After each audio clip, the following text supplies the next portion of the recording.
Salut la famille, aujourd'hui c'est bonus sur la notion des boucles. J'espère bien qu'on a déjà fait cette notion là, mais bon, j'ai juste pensé faire un peu de bonus sur cette notion. Donc aujourd'hui notre cours d'aujourd'hui est vraiment basé à faire une calculation. Ça fait une table de multiplication qui va nous afficher la table de multiplication de 1 jusqu'à 10. Alors donc ici je vais juste commenter la table, ou soit je vais dire même les tables. Table de multiplication de 1 à 9. Donc bon, donc les gars, pour faire la table de multiplication de 1 à 9, pour que notre programme puisse afficher la table de multiplication de 1 à 9, il va nous falloir utiliser une notion très simple qu'on appelle la notion des boucles, juste des boucles, rien que des boucles. Donc pour ne pas tarder, nous allons aller avec ça et je vais vous expliquer comment le système va fonctionner. Il nous suffira juste d'abord de déclarer deux variables, puisque nous savons que les boucles tournent toujours avec des indices de parcours. Deux variables de type quoi? Je vais les créer I1, moi je vais dire au premier I1 et I2. Donc ici nous avons nos deux variables de parcours qui vont être itérées, entre eux en nous affichant nos résultats de nos tables. Donc pour la première, puisqu'on les a déjà juste déclarés, on ne les a pas attribués ou soit les initialisés, je vais dire quoi? Je vais d'abord dire for la boucle pour d'abord qui va être la première boucle à ouvrir sur notre variable I1. La syntaxe entre parenthèses, après voilà.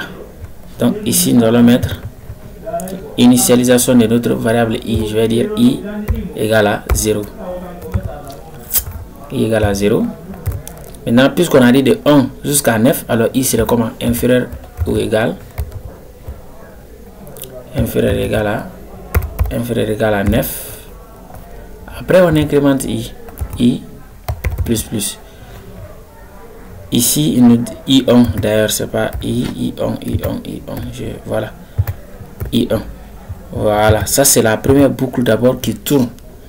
Maintenant nous allons mettre une deuxième boucle qui va aussi tourner à son tour. Mais quel serait le rôle de la première boucle? C'est la première boucle là qui va nous spécifier. Supposons si ça fait aux premières itérations, nous allons tomber sur une fois. Donc une fois 1, une fois 2, 2. Donc la partie 2 aussi, c'est ce qui serait I2, pour que les valeurs multipliées par I1 varient aussi avant que cette table, jusqu'à ce que s'il atteint les 10, si E1 atteint aux 10e itération, directement la première boucle va venir au deuxième itération. Là on a encore deux fois 1. J'espère que vous comprenez bien de quoi je veux parler. Donc je vais dire for, je vais dire I2 ça sont tous égal à 0. Après I2 inférieur ou égal à 10. Après I2 plus. Donc dans ce cas là, c'est là tout va se passer maintenant. Maintenant ici nous devons maintenant imprimer le message à chaque moment. Donc je vais dire quoi? Il va nous afficher system out print ln. System out print ln, c'est là tout va se passer. Je vais d'abord mettre, je vais dire une fois, nous allons mettre I1, voilà. Après on concatène avec une chaîne I1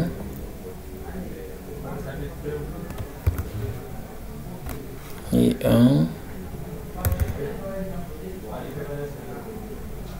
vais dire I1 non, voilà, I1 serait une valeur. Après on concatène celui-là avec le signe de la multiplication.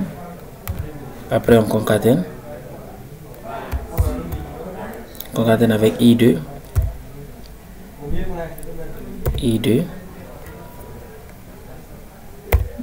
Après on concatène l'égalité. Dedans on concatène maintenant Là, ça serait maintenant avec les produits I1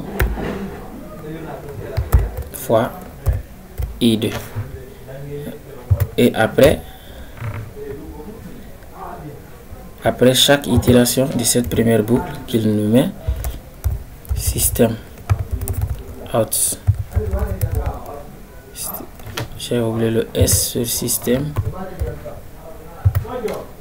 print ln. Système out print ln. Alors je vais mettre juste un petit design qui va nous séparer. Alors là, système, ça commence par S majuscule. Voilà.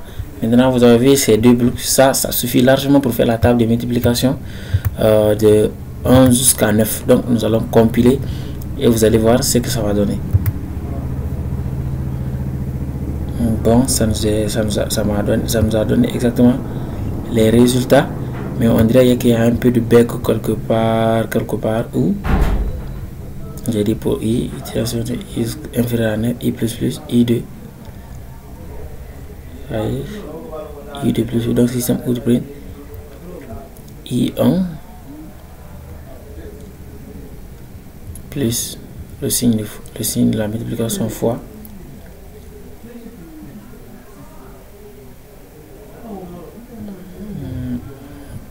pourquoi on n'a pas été affiché.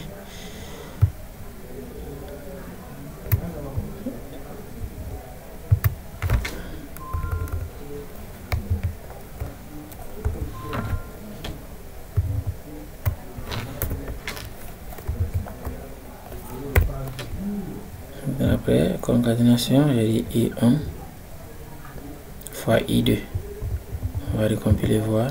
Voilà, ça marche. C'était juste quelques problèmes de griffes. Donc, si vous remarquez juste un peu en bas ici, vous avez notre table de multiplication qui est bien sortie jusqu'à 9. Voilà. Et il a même commencé par 0 même. Hein. Vous voyez la table. Donc merci, c'était tout pour cette vidéo. J'espère que ce petit exercice ça va vous être encore utile pour un peu explorer le monde de la programmation en Java. Merci, n'oubliez pas de liker la vidéo et de vous abonner à la chaîne. On se retrouve dans la vidéo prochaine.